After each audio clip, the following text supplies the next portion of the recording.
All right, this is a review of me working one of our AP chemistry problems.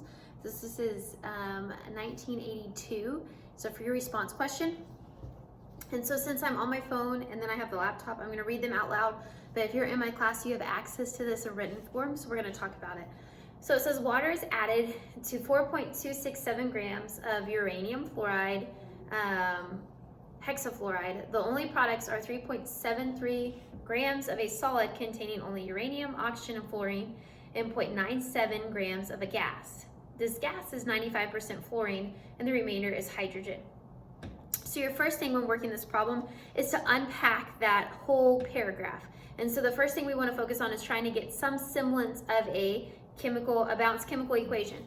And so whenever I read this, it says water is added. So that lets me know that water is going to be a reactant, which is why I have H2O right here on my reactants. Because of that, water is added. It says water is added to 4.26 grams of uranium hexafluoride. So that tells me that my other reactant is this uranium hexafluoride. So that's why I put that over here too. It says the only products are 3.730 grams of a solid containing uranium, oxygen, and fluorine. So I went ahead and put that over here. Since I don't know what the actual composition is, I have an X, Y, and Z for their subscripts. And then it says, and 0.970 grams of a gas. The gas is 95% fluorine, and the remainder is hydrogen. So again, I don't know the subscripts, but I know it's hydrogen and fluorine. So this is how I get this skeleton of a balanced equation. That's step one. Step two, we're going to organize all the information. We're going to write down all of our givens. So it tells me water is added. It doesn't tell me the amount of water, and that's okay. It does tell me that I have 4.267 grams of uranium fluoride. So I know I have 4.267 grams.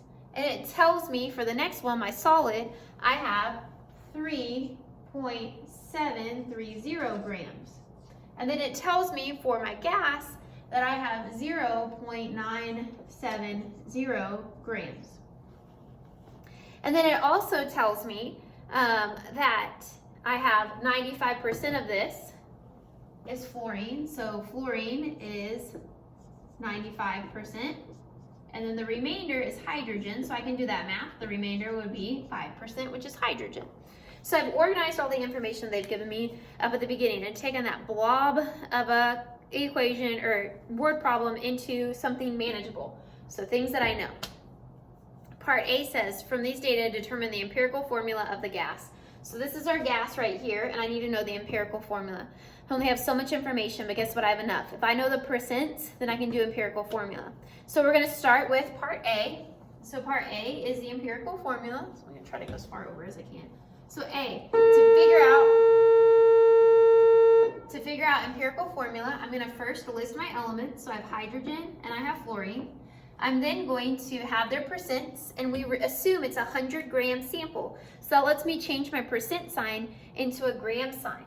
So I'm going to say 95 grams and 5 grams. If you are watching this, go ahead and pause and see if you can solve for the empirical formula from this right here by yourself. Okay, if you paused and you're joining back, I'm going to go ahead and do the rest of the solution. So now that I'm in grams, I want to convert them to moles, which I have these backwards. It's 5 and 95. Hope that you realize that when you're trying to work it yourself. So I'm going to divide it by the molar mass, which is roughly 1, but we'll go 1.8 grams per mole. And this one is going to be 19 grams per mole. And so when I divide by 1, I'm converting to moles. So I get 5 moles and 5 moles. The next step in determining the empirical formula is to pick the smallest and divide by it. Since they're both equally small, that means it's going to both be 1. So it's going to be a 1-to-1 ratio, which would make this HF for my formula. And that is the correct answer for part A. For part B, it says, what fraction of fluorine of the original compound is in the solid and what fraction is in the gas after the reaction? And so because of this, I'm going to look and I want to know, I'm going to go ahead and erase this so you can rewatch it and rewind as many times as you need to. So I know now that this formula is just HF, so I don't need those question marks anymore. So if I look at this, this has no fluorine in it. This has fluorine. So that means all of the fluorine has to come from here, and it splits up into these two separate spots. Okay, I can go ahead with this information right here, figure out how much fluorine I actually have of this hydrofluoric acid. All I have to do is take my mass and multiply it by the percent in decimal form, which would be 0.95. 95% is 0.95 in decimal form. And this will give me how much fluorine I have, because this is percent fluorine. And so this is going to give me my fluorine, which will come out to, I believe, 0.923, if I remember correctly. And that's grams of fluorine from HF specifically. But how do I know how much is in here? Well, since I have this formula, I can do the same thing. So here I had percents. So if I can get my percent composition from this, I can then figure out how much fluorine by doing these same steps. So if you're watching this, go ahead and pause it and try to do percent composition to solve for the next part of part B. Okay, so for empirical formula, step 1 is to go ahead and is to solve for the molar mass. So I'm going to list my amounts, list how many I have of each, multiply them by their molar masses found on the periodic table. So uranium is 238, fluorine is 19, and so then that's going to give me 114, and then I'm going to add them all together. So this is my molar mass, grams per mole of this. Step 2 is to take the part that you're interested in. It only asks us about fluorine, so I only want this 114. So then I'm going to take 114, which is the part that's fluorine, and divide it by the whole, and it's going to give me my percent. Multiply by 100 to get to my percent. And so that's going to be 32.4% roughly.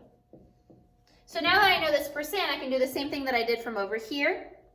Ooh, let's make sure y'all can see that.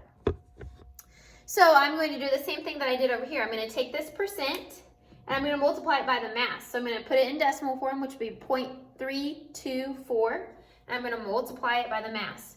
So I'm going to go ahead and erase this. Hopefully you're good. So we're going to take that percent, which is fluorine.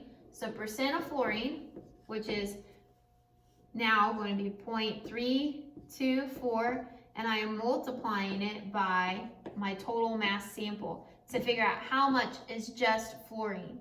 And so then I'm going to get 1.38 grams when I do this math. So this is the fluorine.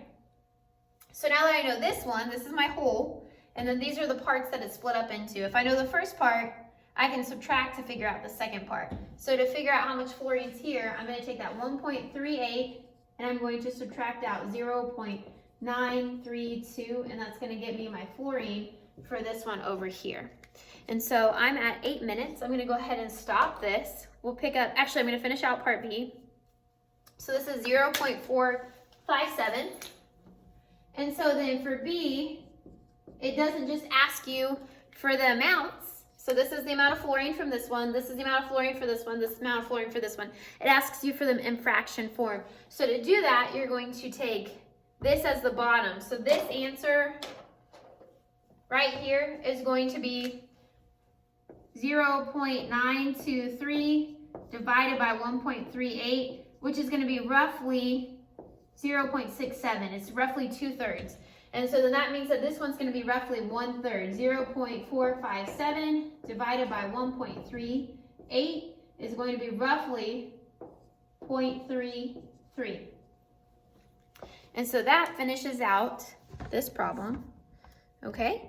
And so I'm going to go ahead and pick up with the next video.